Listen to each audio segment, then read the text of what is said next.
to the Insomnicat Show with Nicolette and Brian. We'll get real deep with you, educating, inspiring, and solving problems with some of the most inspirational humans on the planet.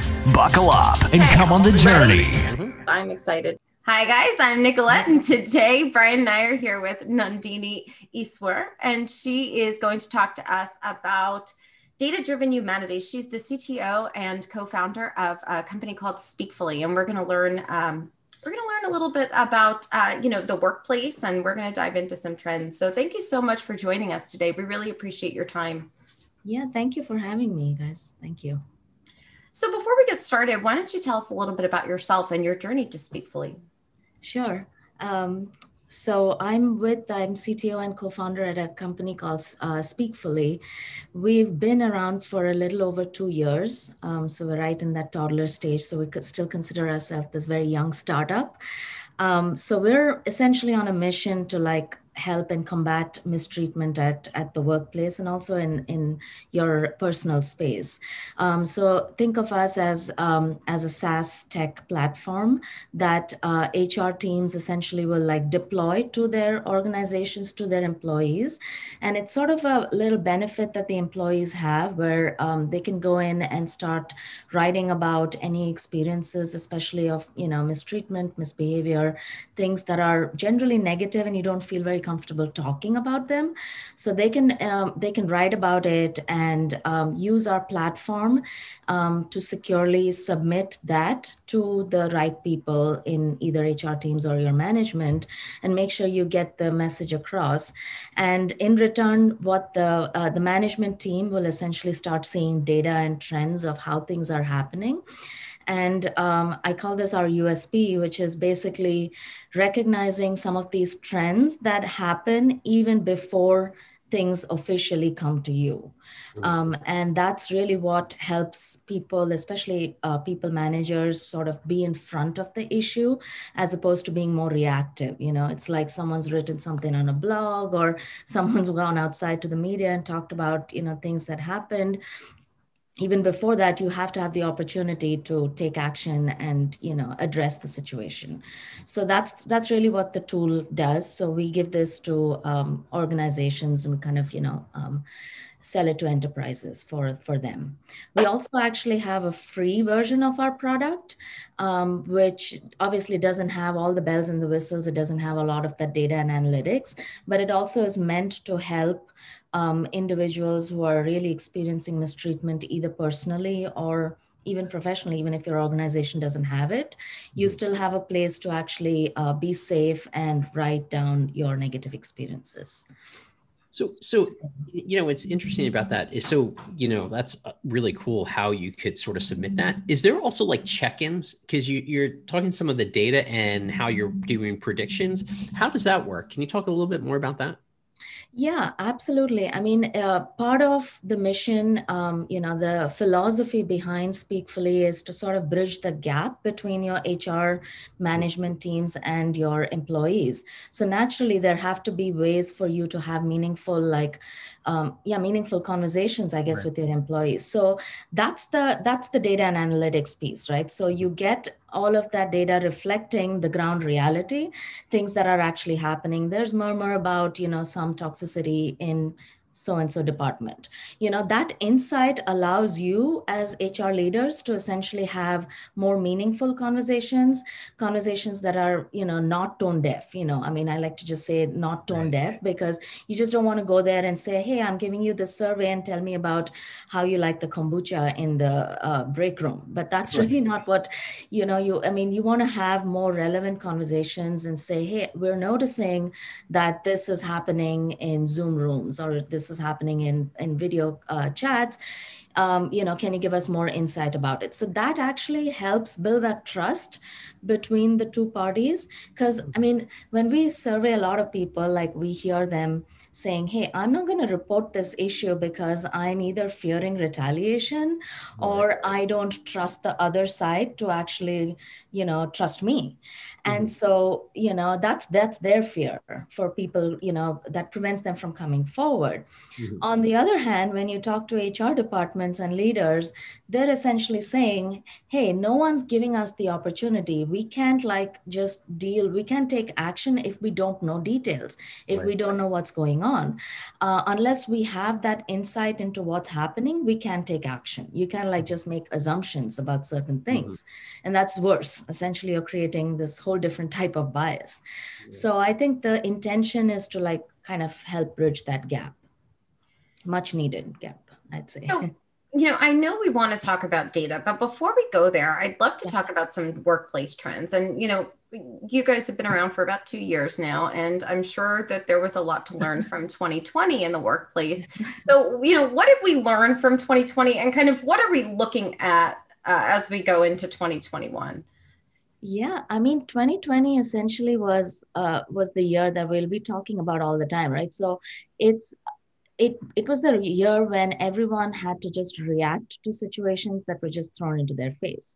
So going into 2021, you're now starting to be a bit more assertive. You're essentially going in with more planning and more guards, I would say, for lack of a better term. Obviously, the shift to remote is here to stay, it's here to stay for a little while. So now we're no longer trying to scramble to figure out who gets what, but now you're in a place where for a fact that we are going to be in a remote setting. That in itself now in 2021, I think it's going to present you with tons of opportunities. So clearly safety is going to be one of the big, safety is paramount this year, right? People are still very skeptical about going back into the workplace.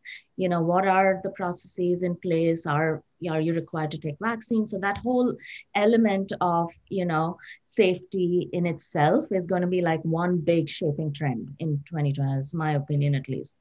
The other, which is more on the cultural side, is the focus on this broad term. I mean, it's a very broad term. It's become a buzzword now, unfortunately, but it's this focus into mental health and, the wellness aspect of it. I hate that it's a buzzword, and I hate that, people are only talking about it as a result of the pandemic. But the point is, how do you ensure that, the lines, I mean, right now the lines are very blurred between your work environment and your home environment. There are no lines, in fact, for some of us. I mean, look at us. We're all, sitting here and doing this. But I think the focus is going to be on how do you tackle, mental health, and what are some tools and technology that you can actually leverage to give them a place for them to check in on themselves, just give you a little bit more of that personal space and help you delineate between the two aspects. So certainly the mental health space is going to be it's going to be a big topic to be talked about. Other thing that, I like also personally is unfortunately, through 2020, it was not just the pandemic, right? I mean, there's BLM that happened, all the protests and the political climate, everything around us has really shifted the focus a lot on being inclusive, and so everyone now, you suddenly have departments that are being stood up in organizations to focus on D&I or DE&I, there are various terms to describe it. But bottom line is, now people are essentially acknowledging that there is a discrimination of sort. Up until 2020, maybe even mid 2019, I don't think there was that acknowledgement that there is an issue and that we have to tackle it. The nice thing about 2020 and everything that happened is that it's shifted the focus and people are now able to come forward and at least talk about it. That's the first step. 2020 was the year for talking about it. I think 2021 is going to be the year where they're going to be forced to take action. It's sad that, the situation kind of, there's a forcing function, but I'll take it, right? There has to be certain actions and technology and tools that help you address those gaps and be more inclusive, just be better workplace overall. So that's what we're seeing also, actually. So this is a tool then that would be a place to do that then for someone who might, feel apprehensive about saying something, or unsure, or fearful. So this is the place to do that. Then that's where this technology comes in as a tool. Right. Yeah. Technology is a tool. I mean, at the end, it has to be tech also, I mean, if you think about tech, like as a wave, the first wave in like, especially this human resources people's analytics side is there's this wave of like all these productivity and efficiency improvement tools. Those came about, like you've got your Slack, you've got your Zoom, there was a wave of all that that's meant to improve that connectivity, meant to make you more efficient. You ping anyone that you need to in real time, get your responses real time, and it's no longer email only, right? Then the other shift, if you think about it, I mean, not necessarily in chronological order of time, but the other big wave that happened was all on social media. The uprising of that, the different platforms where you help build that human connection, right? I think the next big shift is going to have to be about, I mean, we as tech companies think about this all the time. How do you bridge the two elements? Do you use tech? You have to use tech as a tool to recognize how these social connections can, and your productivity, enabling tools, how can both of these come together to really make you a very positive and a happy workplace? Right. And the workplace, obviously throw in this whole pandemic as a wild card in there, the workplace looks very different now. So suddenly all these things put together is going to be the new wave of, innovation, I think, in tech. Do you think all the data, right, is going to help create sort of a better, and I don't mean like team environment, but better teams, right? Like, okay, this person is going to work better with this type of manager or in this type of group or whatever the case is, having all that data that's sort of structured around who the employee is and who some of the managers are, or supervisors, or whatever positions they're in, or, even CEOs, and understanding where they, where their strengths and weaknesses lie, right? Is this going to provide any insight into that to create better teams? It could. I mean, it could. I like to think of, having, when I think about like any data-driven tool, I'm sort of thinking about it as data that should accurately, reflect the reality of the situation, right? So, the example that you gave, Brian, is interesting because you're now thinking about like tools that basically go there, like algorithms, machine learning, all of those things. Right. Essentially, that's just going out there and trying to like, mine all of this data and present certain conclusions. Say, hey, these are certain traits of this person. He thrives in a highly competitive environment, or this person thrives in, when they're paired with like someone with a softer skill.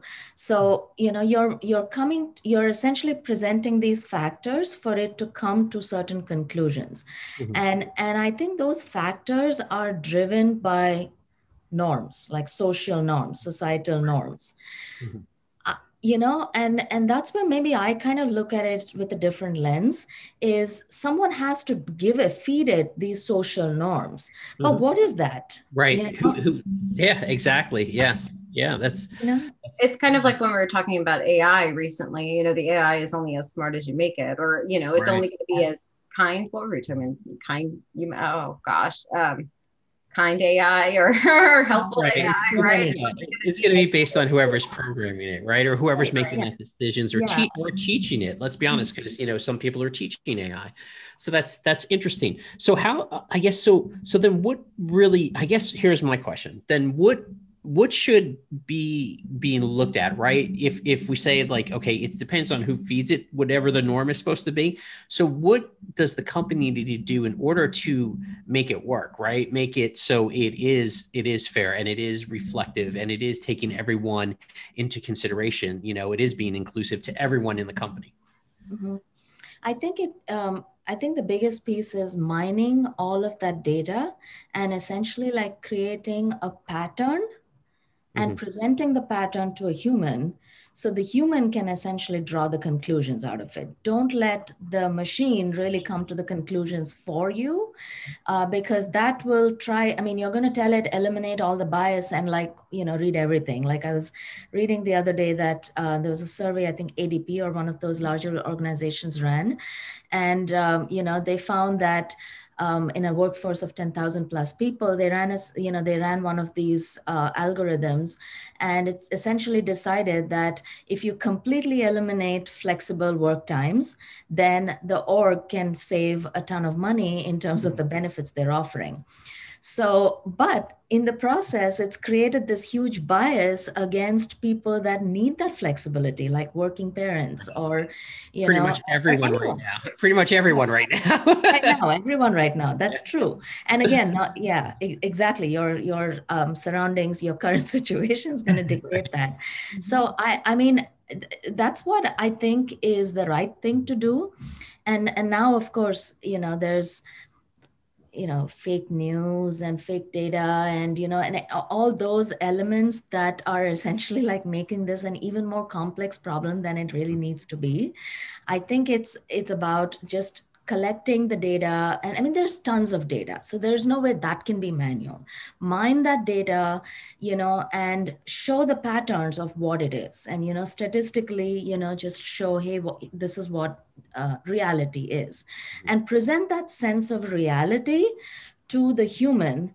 And then the human essentially looks at it and says, okay, based on the year 2020 and the learnings we took out of it, if I'm seeing a pattern of a certain type of behavior, then I should do A, B, and C to address it if we think it's a problem. Or maybe your data is indicating that you don't have a problem. Then, you know, just do nothing with it. I mean, we say this to a lot of organizations when we talk to them all the time. You cannot stop people from behaving weird or behaving in a certain way, you know, good or bad.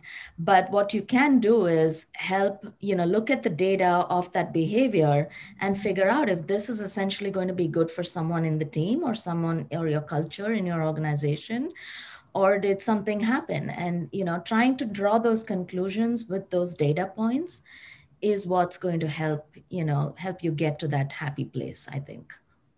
I think that's really important because, you know, one of the things I had on my list of things I wanted to talk about today was kind of using data versus using, like, you know, when somebody comes in for an interview and you look at like their personality and the way, you know, like their other skills, you know, their soft skills or whatever you might call them. Like, how isn't that almost more important, the humanness of a person as opposed to what the data says they are? You know, I mean, that's where I struggle, like looking at the data. That's where I struggle with data, especially in a setting like this where you're talking about human resources and someone might be feeding it information that is biased, right? I mean, that's their perspective of what's happening. That may not be what's really happening, or, you know, there are always two sides to a story, you know? So how do you take that data if you're not looking at the humans in it, right? I mean, how do you handle that? I mean, it's a good thought. I mean, I think the answer is don't generalize too much. I think, you know, goes back to what we were saying earlier, that, you know, if you're making assumptions about, you know, hiring or saying, here are certain cultural traits that I'm looking for in a person, and here, go scan all the resumes on file, come back to me and say, I mean, the only way you could do it is look for keywords or look for, you know, things that's going to be indicative of something. But I think the hiring manager or the person who's actually finally making the call still needs to have the ability to overrule that, and still needs to have the ability to, like, you know, assess for herself or himself. And, you know, not rely entirely on that. Yes, you could use that as a guiding indicator, perhaps, especially when you have large organizations that are going through a huge hiring spree. They have no choice but to make it more automated, put it through some sort of algorithm. But you can't like completely eliminate that human element, I think. I think it comes down to that. Yeah, I think that's really important. I mean, I don't know. Yeah. Oh, we're big data lovers. I know, Brian, you love data, but I don't have my shirt on, but I usually have a shirt on that says, I love humans too. Yeah. Too, right? We always, be a good human first. I always, that's always the way to start it, regardless of what the data is telling you, because, hey, like we said, it depends on, it could be wrong. It could be what someone put in. It doesn't matter. It doesn't define someone necessarily. Mm-hmm. Right. It doesn't define someone. And that's why it's like that. Make sure that your data reflects the reality, and then figure out what needs to be done there. It's organizations, when we talk to them, the last 2020 was interesting, obviously, because, when the pandemic hit, the HR budgets had, huge slashes, and they were all like scrambling to figure things out. But we essentially noticed this spectrum of people. There was this one group that didn't think that, there's need to even look at data to come to any conclusions at all.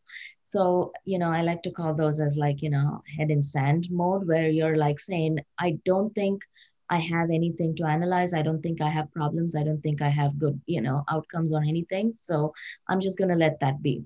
Then you have this other end of the spectrum where they're essentially saying everything has to be data driven, everything has to be completely automated. But the right solution is always somewhere in between. It's look at data, try to figure out the trend, but don't necessarily, act on it unless you've looked at it and you know what you should be doing. Right. Yeah. So it's interesting too that what's interesting is, forget about the people that don't even look at the data. That's just sort of scary, right? But it's interesting that I guess on the other end, it's scary too. Like people who are making the data, let the data making the judgment call for them versus actually looking at it. So I guess either end, if you're on either end, it's a scary place, right? You got to be somewhere in the middle. It almost doesn't make sense to not go, okay, what am I looking at? What is it trying to tell me? What is this data? What does it mean? It's scary when people don't ask those questions. Right. Yeah. And not asking or not knowing what questions to even ask. Mm-hmm. Yeah. So it's just an enabler at the end of the day. Data is an enabler, but you still have to do the right thing as a human. Mm-hmm. Absolutely. So I want to ask you about this concept of being gentle with tech. And I want to know, what does that mean to you to be gentle with technology? What does that mean? Being gentle with technology. It can be interpreted in multiple ways, right? So I think of it as a way that you use technology to create a certain sense of awareness of the self, so that when you are, interacting with somebody or something or other tools, you are a little bit more equipped in terms of recognizing what actions you take and how those impact the other person or the other task. Or no matter, be it anything, essentially. So I think it's, it's a way to create self-awareness, maybe, and help you think about it as, am I being kind? And am I really being gentle about it? Am I really doing the right thing? And also, helps you create an understanding of what your actions and how your actions really impact something else.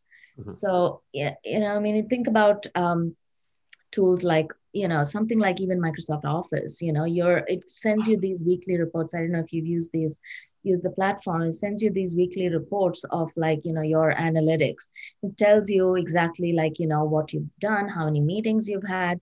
So someone who's basically, think about it as a people manager or someone who's handling frontline in delivery or any role, that they're going to look at it and it's going to give them they'll be able to step back and look at it differently with a different lens and say, okay, it looks like I haven't actually had so many one-on-ones. I haven't checked in on people. It allows you to step back from it and look at it, and kind of creates that awareness. So I really like that, ability to step back a little bit and see what's going on with yourself. It's sort of like digital therapy, right? It's sort of... Yeah, that's a great word, actually. Yeah. It's kind of like when I get my screen time report on my phone and I go, wow, I've been on my phone a lot this week. When I get my screen time report, I'm like, oh crap, holy mackerel. Right. You're like, did I really spend that much time on one app or doing this one thing? But it's good because it's a self-check, right? You go to yourself, wow, I should be really maybe focusing on this, or not so much focusing so much time on that. Maybe I should my kids some more, right? I get off my phone. Actually, think about it. Like, or if you're not, say, for instance, you lead a whole bunch of people, right? And you're not spending that time in talking to them, and having meetings or whatever, or not interacting with them, and you're just sending emails. You're not having that connection with them, or as close of a connection as you could. So, it is a good self-check. It's your little digital therapy there. Right. It is digital therapy. And again, goes back to how well you're using. Are you using it for Are you using data responsibly? Are you using it for the right cause? This is to create that, introspective zone, if you would. Of course, my analytics still sends me a quiet days report. Like, what were the days that were very quiet for me? And it includes weekends in it. And I'm like, can we tweak this a little bit? Right, exactly. I don't want to work. I don't want to have meetings on Saturday or Sunday or whatever, right? And the fact that I'm not doing it shouldn't be a surprise to you, my friend, Exactly. It's almost like, we've had this conversation with a few people in the past. Are you using technology for good or for bad? And, we've talked about in terms of social media, social media can be used for good or for bad. So it's kind of the same thing, using the tech as, for good, right? I mean, this is one of the ways that you're supposed to be using it, right? Yeah, absolutely. Like, be on the right mission and be responsible. I think, with the new wave of everything that's happening, it's gonna, like, businesses, organizations, they're gonna have to incentivize their people to use that data responsibly. So you got to rethink the whole incentive structure, in my opinion. It's no longer, you're no longer going to be rewarded if you've just managed to gain thousands of followers. As a simple example, as a simple metric for businesses is how many followers you have, how many hits you're getting at. It doesn't have to just be in blind numbers. I think it needs to be the quality of what that brings in, and that's where you create a certain sense of responsibility. Are you addressing the right group of people, right demographic? Are you sending out the right type of message? I think those are the conversations that need to be had in this year and coming years. It's no longer just purely, analyze the data and come back with certain conclusions. It's really about how you're going to put that to the right use. So being responsible. It'll be key. Yeah.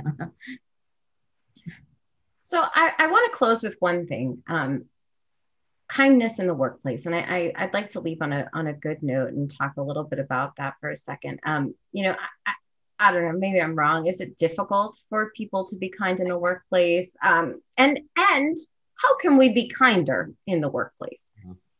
Yeah, I mean, you think that's not such a hard thing to do, right? I mean, but apparently it is. I think there are all these weird factors that drive people to behave a certain way.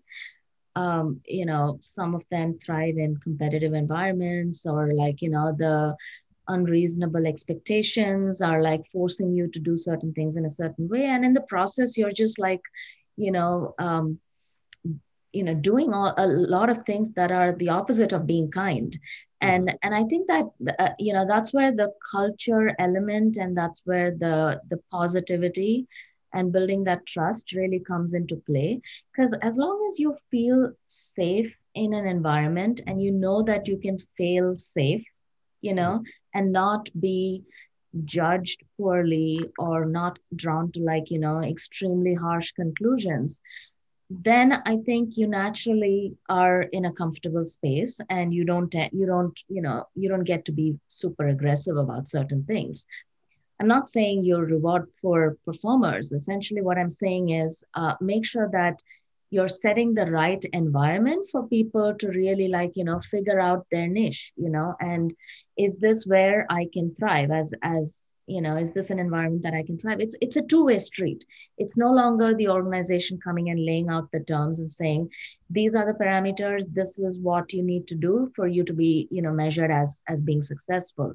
But I think it's creating an environment where you're saying, if you are not able to achieve these goals, then let's come back and like figure out what we can do to help you or enable you to be successful. So even that small message, I think, can actually help people come across and be nicer to each other. It's really not that hard, And it doesn't cost anything to be nice to another person. Really, yeah. What was that song? I forget this. It's nice to be important, but it's more important to be nice. Yeah. I don't remember where it was, but doesn't matter. It sounds helpful. Sounds good. Who cares? Yeah. Sounds so good. I'm so upset I don't have my Be a Good Human t-shirt on today. You would have liked that one. Let's superimpose it or something. That's right. Put it on. We want to thank you so much for coming on and talking to us today. Can you please tell everybody where they can learn more about you and Speakfully? Yeah, thank you for having me. So we're at speakfully.com, and you can also find us on Facebook, Instagram, and Twitter. So we're at our tags are at Speakfully now, and look forward to helping out people if they're going through anything negative. They don't have to navigate alone. So we're here to help.